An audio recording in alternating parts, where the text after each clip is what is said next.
Hello， 大家好啊！歡迎嚟到我嘅 channel 啊！今日我哋講嘅話題咧，同好多人都有關嘅，尤其係已經買咗樓嘅業主，因為今年下半年開始咧，物業嘅新規係即將落地嘅，小區嘅公共收益全部由法律保護，物業公司有4條紅線，中一條罰一條。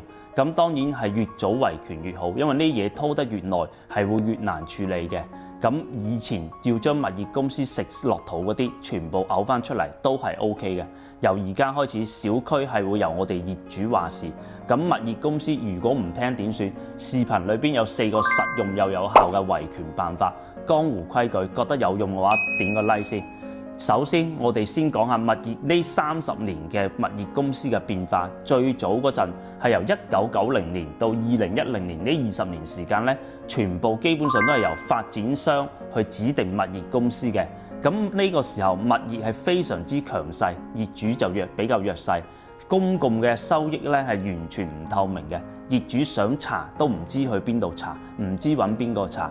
但係到咗2010年到2020年呢10年咧，民法典已經出嚟啦，咁亦都有明確規定小區嘅所有公共收益係歸業主所有嘅。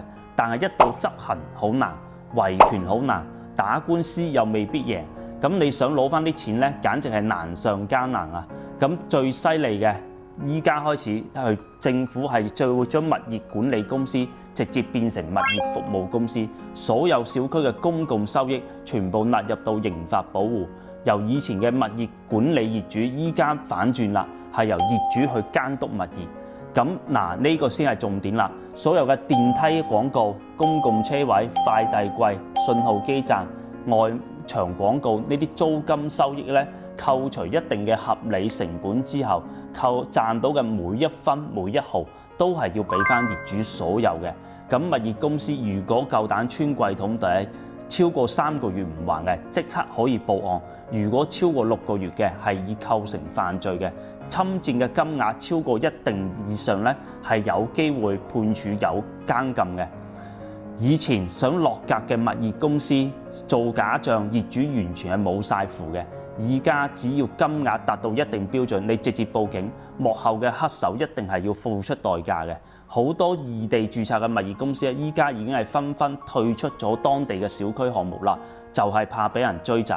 好多嘅物業公司早就已經係將啲錢使晒，依家如果你想嘔翻晒啲錢出嚟係好難嘅。基本上依家大部分嘅物業公司咧都已經係諗住點樣著草㗎啦。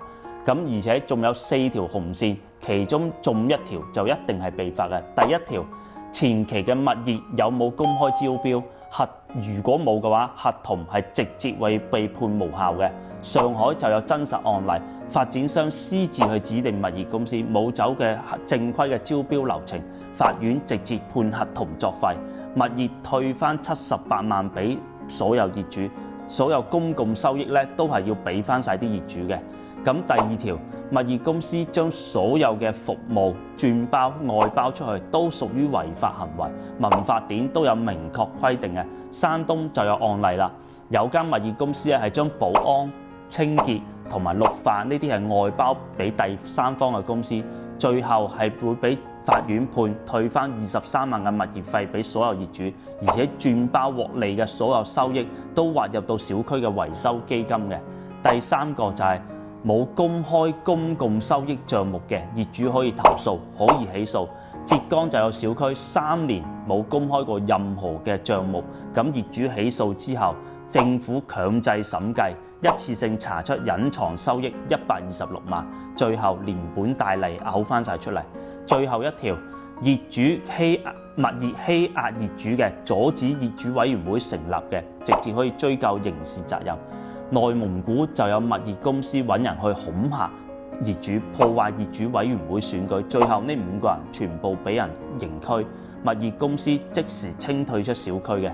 聽到呢度，好多人都會問：咁以前呢10年8年前嘅數咁點算啊？點樣可唔可以追得翻啊？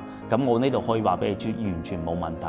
所有嘅公共收益係屬於業主嘅資產嚟嘅，物業公司唔公示唔移交都係屬於侵佔侵權行為。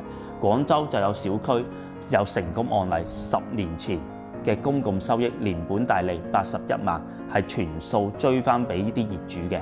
咁最後我提醒4個最簡單最有用嘅維權辦法。第一個，要求物業公司出示前期招標文件，攞唔出嚟嘅分分鐘合同無效嘅。第二步，書面申請查閲物業近3年嘅公共收益帳目，唔公開就即刻投訴加起訴。第三步，留意保潔、保安、綠化呢啲有冇外包俾第三方公司，係有冇正規監管。如果都係冇嘅，呢啲都係屬於違法行為，業主可以直接維權。最後一步，遇到物業去恐嚇、毆打或者阻止業主委員會成立嘅，即刻錄像錄音，同時加向住建部門投訴，雙管齊下，即時生效。各位業主以後就唔需要再忍氣吞聲，因為由而家開始，國家撐我哋，政府撐我哋，法律都撐我哋。如果覺得呢條片幫到大家嘅，可以轉發到俾你哋嘅業主群，話晒俾所有鄰居聽。小區嘅錢係屬於業主嘅，屬於自己嘅權益咧，係一定要爭取翻嚟嘅，一分錢都唔可以少。大家覺得呢件事係咪好事？